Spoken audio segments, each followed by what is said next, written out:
મિત્રો, એક નાનકડું ગામ હતું, પહાડોની વચ્ચે વસેલું હતું. ગામમાં સુખ દુઃખ બંને સાથે જીવતા લોકો રહેતા. એ જ ગામમાં એક યુવાન હતો, વિનય. વિનય ગરીબ ખેડૂતનો દીકરો હતો. પિતા ખેતરમાં દિવસ રાત મહેનત કરતા, છતાં આવક ખૂબ ઓછી હતી. માતા ઘર સંભાળતી અને ક્યારેક ગામના લોકો માટે કામ કરી થોડા પૈસા લાવતી.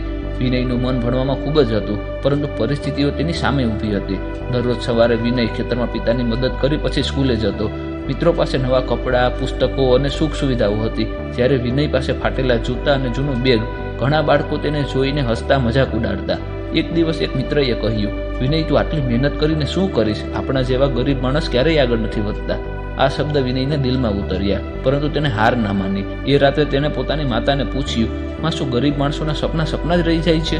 માતાએ તેના માથા પર હાથ ફેરવતા કહ્યું, બેટા, ગરીબી માણસને નબળો બનાવે છે, પરંતુ હિંમત હોય તો એ જ ગરીબી શક્તિ બની જાય છે. આ શબ્દો વિનય માટે દીવો બની ગયા. વિનય હવે વધુ મહેનત કરવા લાગ્યો. ગામની લાઇબ્રેરીમાં જઈને તે કલાકો સુધી વાંચતો. રાત્રે દીવાના પ્રકાશમાં અભ્યાસ કરતો. ઘણીવાર થાકતી આંખો મીચાઈ જતી, પણ સપનાઓ તેને જાગૃત રાખતા. સમય જતાં પરીક્ષાનો સમય આવ્યો. વિનયે દિલથી તૈયારી કરી હતી. પરિણામ આવ્યું ત્યારે આખા ગામમાં ચર્ચા થવા લાગી, કારણ કે વિનયે જિલ્લામાં પ્રથમ સ્થાન મેળવ્યું હતું.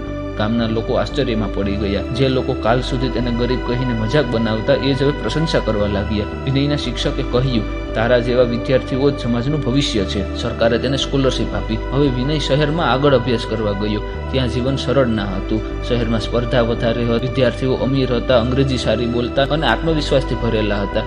શરૂઆતમાં વિનય થોડો ડરી ગયો. એક દિવસ તે વિચારવા લાગ્યો, શું અહીંયા ટકી શકીશ? એ જ ક્ષણે તેને પોતાની માતાના શબ્દ યાદ આવ્યા, હિંમત.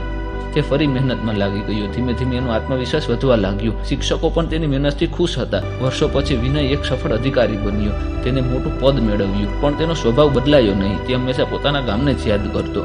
એક દિવસ વિનય પોતાના ગામમાં ગયો. ગામના લોકોએ તેનું સ્વાગત કર્યું, ભેગા થયા. તેણે ગામમાં એક શાળા અને લાઇબ્રેરી બનાવી, જેથી બાળકોને બહાર ભણવા જવું ન પડે. ગામના એક બાળકે વિનયને પૂછ્યું, ભાઈ, તમે આટલા મોટા બન્યા, તેનું રહસ્ય શું છે? વિનય હસ્યો અને કહ્યું, મારું રહસ્ય બહુ સરળ છે, હિંમત, મહેનત અને વિશ્વાસ. પરિસ્થિતિ કેટલી પણ મુશ્કેલ હોય, જો માણસ પોતાના સપનાને દીવો બનાવી આગળ વધે તો અંધકાર ક્યારેય જીતી શકતો નથી.